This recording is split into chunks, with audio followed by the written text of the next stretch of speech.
کائنات کے حسین حسین کے چہرے کی زیارت کی ہے میرے مولا نے. حسین اپنے چھوٹے سے بھیا کو دیکھ رہے ہیں. حسین اپنے چھوٹے سے بھیا کو دیکھ رہے ہیں اور کس شان سے دیکھ رہے ہیں کہ مولا دیکھ رہے ہیں کہ عباس ہاتھوں میں ہے. اور عباس کے جنہیں قبر بنی ہاشم کہا جاتا ہے. ذرا تصور تو کیجیے کہ یہ گھرانہ وہ گھرانہ کہ جس گھرانے پہ حسن کی انتہا ہو گئی. میں سب سے پہلے ہم کائنات کے سارے حسن کو جمع کریں تو ہمیں رسالت مآب سے زیادہ حسین کوئی نظر نہیں آتا.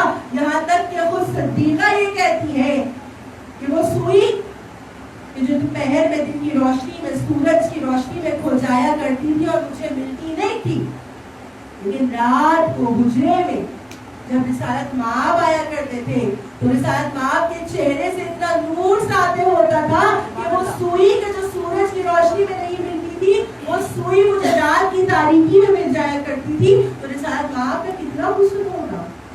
جب رسالت مآب کا اتنا حسن تو سوچئے کہ جناب شہزادی کونین کا حسن کتنا. ہم پڑھتے ہیں نا شہزادی کے معجزے میں تمام یہودی عورتیں ہمارے حسد کے بےہوش ہو گئی شہزادی کے نور کو دیکھ کر. اتنی حسین میری شہزادی.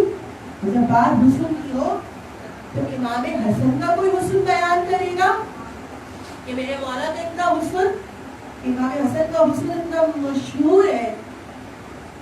اور پھر جب حسن کی بات ہو رہی ہو تو کوئی شہزادہ قاسم کے حسن کو کیسے بھول سکتا ہے کہ زمانہ آج بھی سات محرم کو یا جہاں کہیں بھی قاسم کا تذکرہ ہوتا ہے تو فقط قاسم نہیں کہتا لیکن دولہ قاسم کہتا ہے، نوشاہ قاسم کہتا ہے. جب بات خوبصورتی کی ہو تو اس شہزادے کے حسن کو کون بیان کرے کہ جناب زینب تو سات نقاب ڈال کے رکھتی ہے شہزادہ علی اکبر کے چہرے پر کہ کہیں میرے بچے کو کسی کی نظر نہ لگ جائے. اتنا حسین گھرانہ. ابھی کائنات کا حسین حسین کے اس سے زیادہ حسین تو کوئی کائنات میں نظر ہی نہیں آتا کہ ذرے ذرے نے کہا لگتا ہے کیا حسین میرا مولا اتنا حسین، حسین اتنا حسین. لیکن جب اس پورے گھرانے کے حسن کو جمع کر لیا گیا اور وہاں سے جب نقطۂ آغاز ہوا تو اس کا حسن نمودار ہوا کہ جسے زمانہ قمر بنی ہاشم کہتا ہے تو پھر ان کے حسن کا کیا کہنا کہ بقول محسن نقوی کے کہ نوبت سجی بجی وہ بہاروں کی انجمن، نوبت سجی بجی وہ خیالوں کی انجمن، پیدا ہوئی جبین تخیل پہ ایک شکن، اللہ ہر بچپنے میں یہ عباس کی پابند، انگڑائیوں میں گم ہے قیامت کا باغ پن. چہرہ ہے پھول پھول تو چہرہ چمن چمن، رخسار پھول پھول تو زلفیں شکن شکن. عباس کی پریا کا عجب انتخاب تھا، طفلی میں بھی علی کا مکمل شباب تھا. کیا کہنا تیرے مولا کا کہ طفلی میں بھی علی کا مکمل شباب تھا. کون علی؟ ایک مرتبہ جیسے ہی مولا کی آغوش میں آئے ہیں نا میرے مولا نے پوچھا بابا ان کا نام کیا رکھا ہے؟ لوح میں لکھا ہوا نام میرے مولا نے رکھا. لوح پہ لکھا ہوا تھا ابو الفضل عباس.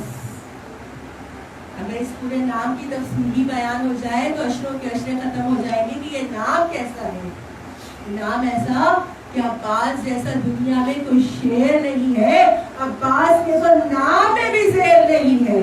بے بسوں کی آس، یتیموں کی آس، مسکینوں کی آس، نام عباس. اس میں اعظم ہے یہ نام عباس. اور اگر نام عباس کو دیکھیں کہ میرے مولا کا نام ہے ابو الفضل. ابو کے معنی کیا ہے کہ عربی زبان میں ایک ایک لفظ کے کئی معنی ہیں. ایک تو ابو کو بھی کہتے ہیں، یعنی والد محترم کو بھی ابو کہا جاتا ہے.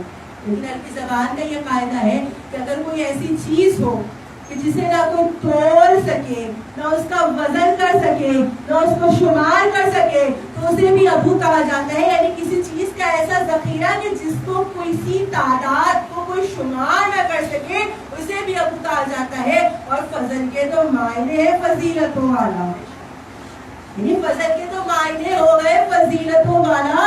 اور پھر نام کیا ہے؟ عباس. عباس کیسا نام کہ پہلا لفظ جو ہے بے الف سین. اگر اس تمام لفظ کو الگ الگ الفاظ کو دیکھا جائے تو عین کہاں سے لیا، بے کہاں سے لیا، الف کہاں سے لیا، سین کہاں سے لیا. یہ پہلا لفظ ہے چنلی خیال نے جو ازل سے علی کی ہے، چنلی خیال نے جو ازل سے علی کی ہے، اور بے عزت رسول کی عصمت کا زیب ہے، الحمد کے الف کا سراپا دلوں کا چین اور بندار